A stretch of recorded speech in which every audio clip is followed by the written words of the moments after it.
de volta para falar a respeito do artigo 20 e 21 do Código Eleitoral, uma questão mais comum, mais pertinente em provas para bacharéis em direito, tá? Mas que deve ser estudado por todos aqueles que preparam-se aí para concursos no âmbito da Justiça Eleitoral, que precisam estudar em termos práticos o direito eleitoral. Afinal de contas, essa parte inicial do Código Eleitoral está presente em todos os editais, tá? Mas realmente a questão é mais comum, né, quando cai em regra em uma prova para um cargo privativo de bacharel em direito. Por quê? Vejam o texto do artigo 20, ó.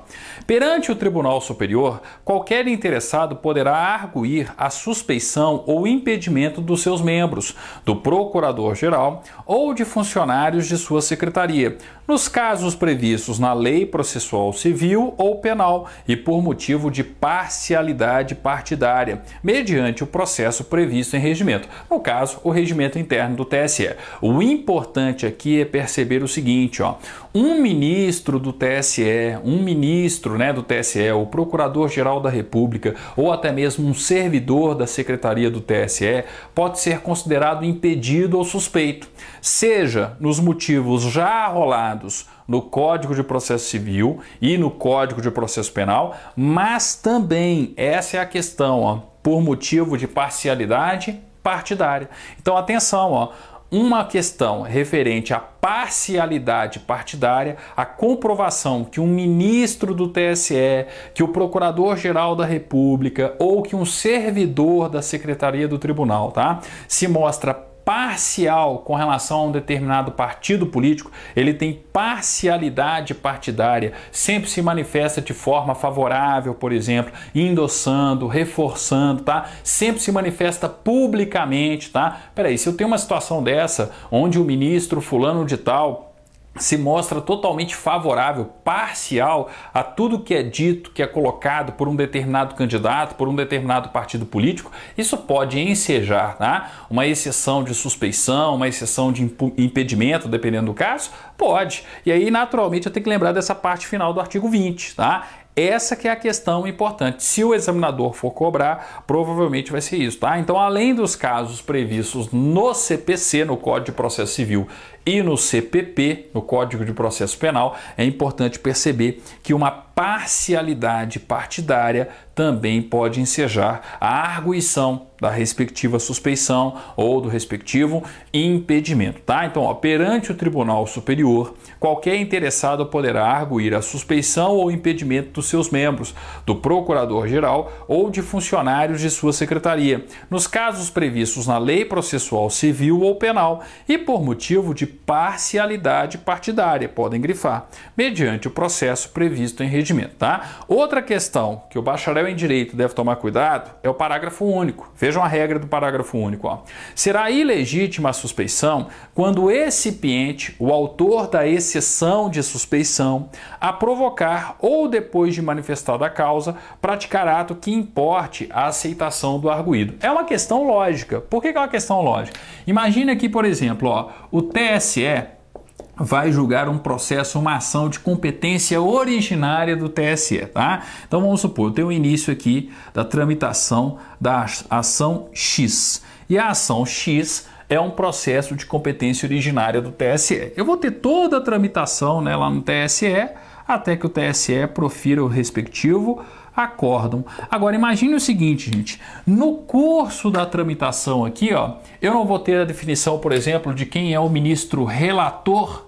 Ah, definiu-se o relator da ação. E o relator da ação é o ministro José da Silva. O ministro José da Silva foi definido relator logo na distribuição, né, sorteado enquanto relator daquele respectivo processo dessa ação, esse processo de competência originária. E ele praticou diversos atos ao longo da tramitação. E aí chegou aqui, ó, no finalzinho da tramitação, uma das partes resolveu ingressar com uma exceção de suspeição. O que acontece com essa exceção de suspeição aqui, ó? Estamos diante da regra prevista no artigo 20, parágrafo único. Ela é ilegítima, tá? Atenção, ó.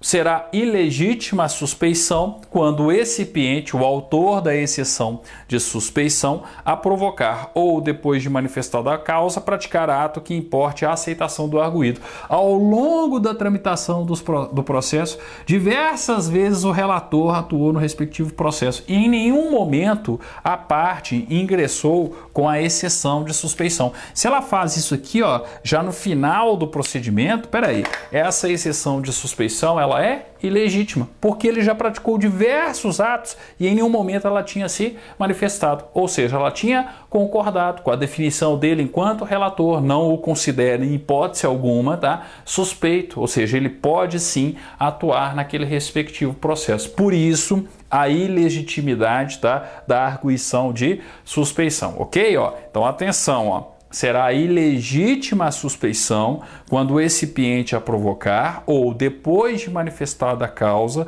praticar ato que importe a aceitação do arguido. Exemplo, essa situação que eu coloquei aqui, né? O relator foi definido e só lá no finalzinho da tramitação da respectiva ação é que uma das partes vem a arguir a exceção de suspeição. A exceção de suspeição ela tem que ser arguída de forma imediata. A partir do momento que eu tenho a definição daqueles que irão atuar no respectivo processo, no julgamento da respectiva ação, tá? Eu tenho que ter a arguição da exceção, né? Eu tenho que ter a arguição da suspeição, né? Ingressando com a respectiva exceção de suspeição, tá? Bem, o importante é perceber isso. Qualquer questão além disso já vai ser uma questão calcada no Código de Processo Civil ou no Código de Processo Penal. Então você que é bacharel em Direito, lembre-se, tá? É importante estudar o processo civil, o processo penal e lembrar que além dos motivos previstos no CPP, no Código de Processo Penal e no CPC, no Código de Processo Civil, tá?